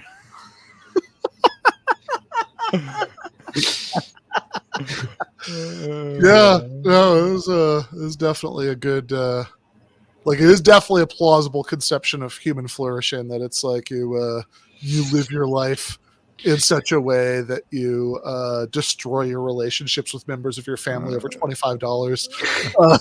Well, in 1949, you got to think about inflation here, Ben. What is that? Probably like, I don't know, maybe what is that in 1940? I don't know. My guess, probably like a couple $100 maybe, or. Oh, okay. Well, there we go. Never mind. I mean, a couple $100. Wow. Totally correct then. Yeah. Awesome. Okay. So we are going to go to the post game. We'll finish there. If you are a patron, you should already have an email with that link. If you are not, there's no time left present. Patreon.com/Ben Burgis, and we will see you over there in just a moment. Left is best.